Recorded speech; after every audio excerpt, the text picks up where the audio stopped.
For over a millennium, the British monarchy has survived by weaponizing an absolute, unbreakable illusion of flawless perfection. Behind the towering iron gates of Windsor Castle and the meticulously choreographed majesty of public appearances, a ruthless, archaic rule has always governed the royal bloodline: maintain a stiff upper lip and bury private agony beneath the crushing weight of royal duty. But recently, a highly emotional, unprecedented crisis bypassed the rigid royal press machine and sent an absolute shockwave around the globe. Prince William did not appear before his senior household staff as an heir protecting an institution. He appeared as a desperate father protecting a terrified child. With Princess Anne standing resolutely beside him, the prince confirmed that Prince Louis had been completely removed from all upcoming royal duties after suffering severe fear and anxiety linked to repeated security breaches. But the most devastating detail was still to come. Louis had warned adults about the stranger, and those warnings had been entirely ignored. Before we step behind the velvet ropes to uncover the unvarnished, heartbreaking truth of a family fighting for its survival, make sure to subscribe to the channel so you don't miss a single update. We are building a dedicated community that explores the raw, untold realities behind history's most famous figures, and it would be a genuine honor to have you on this journey. The atmosphere inside the briefing room was suffocatingly cold. Prince William placed the revised royal schedule onto the table and pushed it away without hesitation. Royal duties meant the appearances, rehearsals, and ceremonies expected of senior members of the monarchy, and Louis would attend absolutely none of them. The future king made this decision absolute because his son was retreating into a psychological fortress. A mysterious intruder had breached the inner sanctum of the estate, leaving the child unable to trust the very architecture of his safety. Princess Anne stood beside her nephew, not across from him. She had personally reviewed the undocumented notes of the child's warnings, where Louis had described the exact same man, the identical chilling voice, and the same paralyzing fear. Yet senior palace officials had reduced the child's terrifying reality to mere youthful confusion and an overactive imagination. The princess could barely hide her anger as William told the room that Louis would never again be used as a human shield to protect the palace's public relations reputation. His fingers tightened around the chair, but his voice stayed dangerously low. Then, the Prince of Wales unleashed the revelation that turned a security failure into a chilling conspiracy. The stranger had not merely approached Louis. He had addressed him using a deeply private, highly classified family nickname spoken exclusively within the heavily guarded, private residential quarters. The breach was no longer just about a physical barrier being crossed.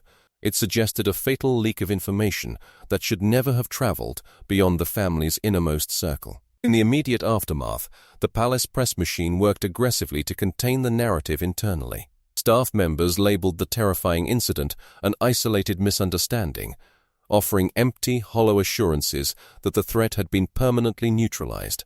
They were catastrophically wrong. The exact same man returned. He bypassed a heavily controlled, restricted area and actively moved toward Prince Louis a second time, proving with terrifying clarity that the initial security failure had never been contained.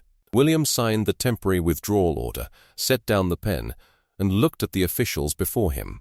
He asked why a 9-year-old child had shown more situational urgency and analytical clarity than an entire team of highly trained security professionals. No one dared to answer. Princess Anne then stepped forward, placing a sealed internal chronology onto the table. It was a documented sequence of heavily edited reports, altered timelines, and intentionally delayed warnings. Anne's voice was sharp as steel as she revealed that the first breach was not the true origin of this failure. The real systemic breakdown began the exact moment the institution chose concealment over transparency, leaving a frightened child to doubt his own survival instincts. To truly comprehend how the monarchy allowed a young prince to be left entirely alone in the dark, the narrative must pull back the curtain on the private agony that began consuming the Wales household long before this confrontation took place. To the global public, Prince Louis had always been the symbol of unbridled joy, playful mischief, and infectious energy within a rigid, hyper-controlled monarchy. But behind the closed oak doors of Adelaide Cottage, that familiar, vibrant brightness had begun to systematically vanish. The changes were subtle at first, then deeply alarming. Louis completely stopped entering the palace corridors alone. He became obsessed with security, repeatedly asking his mother if specific doors had been locked twice. Whenever an unfamiliar voice echoed from a neighboring room, the young prince would freeze, turning toward William with a silent, haunting question written across his face. Had the stranger returned? Princess Catherine noticed the psychological shift before anyone else understood its devastating depth. As the youngest child of the future king and queen, Louis's increasing presence at massive national occasions had made his face globally recognizable. But those grand appearances carried a hidden, exhausting price. They placed a young child directly beneath the unforgiving microscope of global public attention, making flawless protection an absolute necessity. Now, the natural confidence the boy once possessed was entirely replaced by an agonizing, hyper-vigilant caution. One evening, a moment occurred that made it impossible for Catherine to ignore the danger any longer. Louis stopped abruptly at the threshold of a passage connecting the family's private rooms to an interior courtyard. He gripped Catherine's hand with a desperate, crushing grip, and refused to take a single step forward.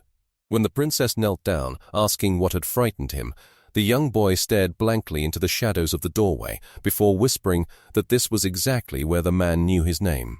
She felt his fingers tighten around hers, and in that moment, the fear became impossible to dismiss. William carried a different, profound pain.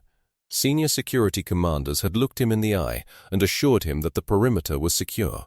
The prince had desperately wanted to trust the system, believing that his family's sanctuary was impenetrable. Now, he was forced to confront a brutal reality. His institutional trust had blinded him to his son's worsening trauma. He replayed the promises he had made to Louis, promises that the stranger could never hurt him. Those promises now felt like an open wound. Louis had tried to explain everything perfectly. He had meticulously described the intruder, the distinct tone of his voice, the long dark coat, an unusual heavy ring on his finger, and that terrifyingly intimate use of his private family nickname. His account never changed. Yet, because the system is designed to defend its own perfection, protection staff officially classified the child's account as an anxious, hyperactive recollection rather than a credible security statement. They chose to treat a child's raw evidence as mere psychological confusion. Catherine refused to let the institution erase her son's reality. She created a private written record, noting that every single night, Louis woke up completely terrified, listening to the walls. Every rehearsal, he refused to put on his formal attire, and every single hour he asked if the man had been captured while the palace demanded his presence. Her documented account showed that each sharp decline in his confidence directly followed another unexplained security incident. Then came the moment William could no longer ignore. Before a ceremonial rehearsal, Louis saw his prepared coat hanging beside the door. He sat on the floor and told his father that royal clothes made it easier for the stranger to recognize him. The future king cancelled the rehearsal immediately and remained beside him. Princess Anne soon compared Catherine's record with the official security logs, understanding the profound danger of institutional denial, where an organization defends itself rather than admitting failure. Anne found one missing date in the mother's notes that did not appear anywhere in the official palace report. That gap became the first thread she pulled, and it led directly to the encounter that transformed Louis's unease into lasting terror. For this family, the true nightmare occurred during a private rehearsal ahead of a major royal appearance. Prince Louis was separated from his parents for less than 4 minutes. In that narrow window, the same stranger emerged beside a restricted garden passage, called the child by his private nickname, and told him not to alert the guards. Louis ran, yet by nightfall, the official record had been completely rewritten. The documentation claimed Louis had simply left the practice room beside a junior aide when an authorized individual stepped from the passage. The reality was chilling. The stranger had crouched down to Louis's eye level, calmly uttered the private family nickname, and claimed that Prince William had personally sent him before delivering the command to remain silent. The child refused to move a millimeter closer. He spun around, broke into a sprint, and fled back toward the rehearsal room. He immediately relayed every single detail to his father and 2 protection officers. William instantly ordered a complete lockdown of the corridor. Armed response units sealed the perimeter and searched the sprawling grounds, while Louis held onto his father's neck, his small body trembling uncontrollably. That parental promise later became a source of crushing guilt, because the danger had not been removed, it had only been hidden. The doubt came quickly. Louis overheard a senior official speaking in an adjoining room, casually suggesting that the grand excitement of the upcoming ceremony had simply confused the young boy's imagination. The realization hit the young prince like a physical blow. The adults responsible for his life did not believe him. He withdrew entirely, later telling Catherine that speaking up only made people angry. He had survived the approach, only to discover the first piece of undeniable technical sabotage within the palace's digital records. A security camera covering that specific passage had stopped recording for exactly 11 minutes during the encounter. The failure was labeled routine maintenance, yet no maintenance team had ever been authorized to enter that section of the grounds on that fateful day. Worse, the original handwritten draft citing an unidentified adult male intruder had been completely replaced in the final electronic summary with possible misidentification of authorized estate personnel. The immediate threat had been entirely erased from the record, without William's knowledge, consent, or approval. Late that night, Princess Anne compared the printed draft with the revised report. She circled the altered sentence and realized that someone had deliberately softened the danger. Then she noticed the approval mark beneath the change. It belonged to the senior palace security coordinator, who had personally assured William that no intruder existed. By morning, William's patience